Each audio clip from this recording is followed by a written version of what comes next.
So if you want to make six figures, you can't just be talking about you want to make six figures. You hear what I'm saying to you tonight? If you do the three things I tell you to do tonight, I guarantee you, whatever it is you want to do in life, you'll be able to do. You will be able to accomplish whatever you want to academically, financially, relationally, whatever. So three things. All right, now I'm going to tell you the story. I got to get out of here. And the story is about, you guys have probably heard about this before. It was a young man who, he wanted to make a lot of money, and so he went to this guru, right? And he told the guru, I want to be on the same level you're on. And so the guru said, if you want to be on the same level I'm on, I'll meet you tomorrow at the beach at 4 a.m. He like, the beach? I said, I want to make money. I don't want to swim. Guru said, if you want to make money, I'll meet you tomorrow, 4 a.m. So the young man got there at 4 a.m. He all ready to rock and roll, got on the suit. He should have worn shorts. The old man grabs his hand and said, how bad do you want to be successful? He said, real bad. He said, walk on out in the water. So he walks out into the water. Watch this. When he walks out into the water, it goes waist deep. So he's like, this guy crazy. Adrian, he's like, I want to make money. He got me out here swimming. I didn't ask to be a lifeguard. I want to make money. He got me in. So he said, come out a little further. Walked out a little further. Then he had it right around this area, the shoulder area. So this old man crazy. He's making money, but he crazy. He said, come on out a little further. Came out a little further. It was right at his mouth. My man like, I'm about to go back in here. This guy is mine.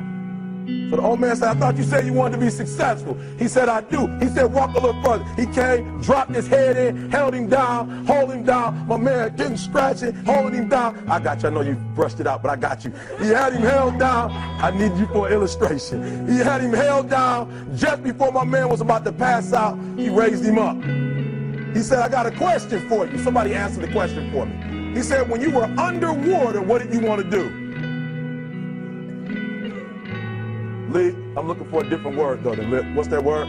He said, I wanted to breathe. He told the guy, he said, when you want to succeed as bad as you want to breathe, then you'll be successful. I don't know how many of y'all got asthma in here today, but if you ever had an asthma attack before, you short of breath, SOB, shortness of breath, you wheezing. The only thing you trying to do is get some air. You don't care about no basketball game. You don't care what's on TV. You don't care about nobody calling you. You don't care about a party. The only thing you care about when you're trying to breathe is to get some fresh air. That's it. And when you get to the point where all you want to do is be successful as bad as you want to breathe, then you'll be successful. And I'm here to tell you, number one, that most of you say you want to be successful, but you don't want it bad. You just kind of want it. You don't want it badder than you want to party. You don't want it as much as you want to be cool. Most of you don't want success as much as you want to sleep. Some of you love sleep more than you love success. And I'm here to tell you today, if you're going to be successful, you've got to be willing to give up sleep. You got to be willing to work off for 3 hours of sleep, 2 hours. If you really want to be successful, some days you're going to have to stay up 3 days in a row. Because if you go to sleep, you might miss the opportunity to be successful. That's how bad you got to want it. You got to go days without, listen to me, you got to want to be successful so bad that you forget to eat. Beyonce said once she was on the set doing her thing, 3 days had gone by, she forgot she didn't eat. Because she was engaged. I'll never forget when 50 Cent was doing his movie, I did a little research on 50, and 50 said that when he wasn't doing the movie, he was doing the soundtrack. And they said, when do you sleep, 50? Sleep. He said, sleep. Sleep is for those people who are broke. I don't sleep. He said, I got an opportunity to make a dream become a reality. Football players, how many football players? Got anybody like football in here? Raise your hand. Anybody like football? Emmitt Smith. I used to be a Cowboy fan. Before they did my boy Tom Landry wrong, I used to be a Cowboy fan. And watch this, there was a commercial. Emmitt Smith had won his first Super Bowl, and he had this commercial when he was lifting weights. I don't know if you saw the commercial when he was lifting, and Emmitt said, you know what? I won the Super Bowl, so I can rest now. He was doing his bench press. So he said, I won the Super Bowl, so I can rest now. So he throws up about 325, boom. And he rests for about 2 seconds. And he boom, boom, boom. Did you see that? He'd already won a Super Bowl. He said, I think I'm going to take a rest. And he rests for how long? 1 second. Most of you won't be successful because when you're studying and you get tired, you quit. And I'm here to tell you today, if you got somebody came to my office the other day crying. I said, look, don't cry to give up. Cry to keep going. Don't cry to quit. You already in pain. You already hurt. Get a reward from it. Don't go to sleep until you succeed. Listen to me. I'm here to tell you today that you can come here, you can jump up, you can do flips, you can be excited when we give away money. But listen to me, you'll never be successful until I don't have to give you a dime to do what you do.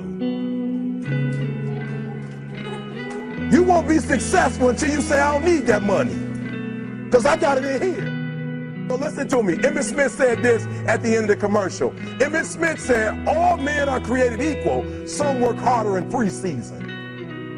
I'm going to say it again because you might have missed it.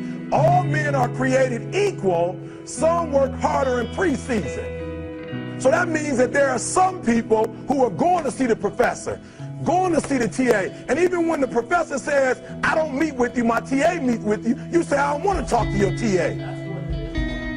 I don't pay the TA. I pay you to teach me. So you're going to have to find some time to meet me. If I got to meet you at the mall, if I got to meet you at your house, you are going to see me. Listen to me. All men are created equal. Some work hard in preseason. When I went to college, guys were way smarter than me. 4.0s, 3.0s. They went to the Ivy League high schools, came to Oakwood from these great high schools. Most of them are not doing what I'm doing. Why? Because it's not about where you come from. It's about heart. You come to a place where, being smart ain't enough. You got to have heart. That's number one. Watch number two. Number two, catch number two. I wrote it down. I wanted to make sure you got it.